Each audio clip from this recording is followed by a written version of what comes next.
بسم اللہ الرحمن الرحیم۔ صحرائے گوپی کے شمال میں دریائے کیرولین اور دریائے اونان کی زرخیز وادیوں میں ان گنت قبائل آباد کے ساتھ ساتھ منگولوں کے بھی قبائل آباد تھے۔ منگولوں کے ایک قبیلہ میں یسوکائی نامی شخص کے گھر ایک بچہ کی ولادت ہوئی جس کا نام اس نے تموچن رکھا۔ اس موقع پر اس قبیلے کے بعض دانا لوگوں نے یہ پشین گوئیاں کی کہ یہ لڑکا بڑا ہو کر ایک ظالم و جابر جنگجو حکمران بنے گا۔ منگول وحشی قسم کی شکاری قوم تھی۔ چونکہ یہ علاقہ برفانی تھا اس لیے انہیں برف باری اور سردی سے بچاؤ کے لیے کھالوں کی ضرورت پڑتی تھی، جس کے لیے یہ لوگ چھپ کر گھات لگا کر جنگلی گھوڑوں اور 12 سنگوں کا شکار کیا کرتے تھے۔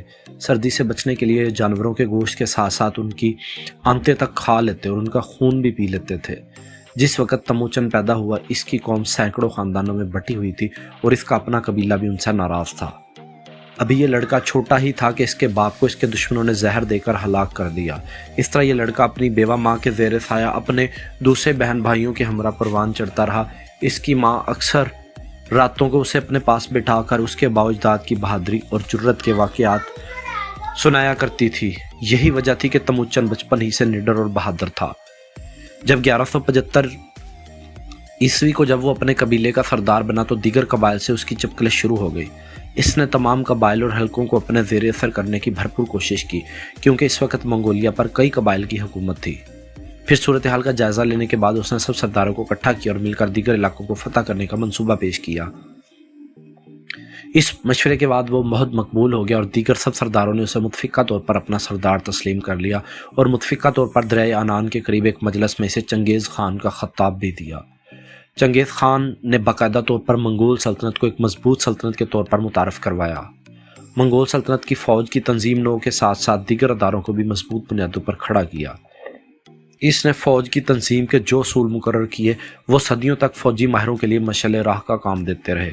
اس نے چین کو 2 دفعہ تاراج کیا اور 1214 تا 18 میں 2 چینی ریاستوں ہیا اور کن پر قبضہ کر لیا۔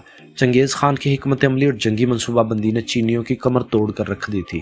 چنگیز خان اور اس کے سپاہی اب چین کی سرزمین سے کافی حد تک واقف ہو چکے تھے، لہٰذا اس نے اب ان شہروں کو فتح کرنے کا ارادہ کیا جن کے گرد قلعے اور فصیلیں بنی ہوئی تھی، اور حربہ کے طور پر اس نے اپنے اس خوف کو استعمال کیا جو اس علاقے میں پھیل چکا تھا۔ اس نے چینی لشکروں پر اپنی دہشت پھیلانے کے لیے یہ اعلان کر دیا کہ جو منگولوں کے سپاہیوں سے جنگ کرے گا ان میں سے کسی کو بھی زندہ نہیں چھوڑا جائے گا، اور جو چنگیز خان کی اطاعت کرے گا اسے کچھ نہیں کہا جائے گا۔ 1219 میں اس کے چند سفیر جو مختلف ممالک میں بھیجے گئے تھے قتل ہو گئے۔ اس واقعے نے اس کو تسخیر عالم پر ابھارا اور وہ دنیا کو فتح کرنے کے ارادے سے نکل کھڑا ہوا۔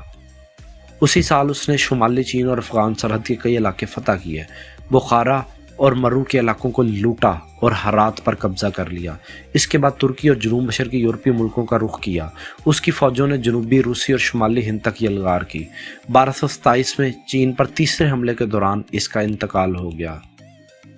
تاریخ چنگیز خان کو ایک منفی کردار کے طور پر جانتی ہے جس نے لاکھوں لوگوں کو موت کے گھاٹ اتارا۔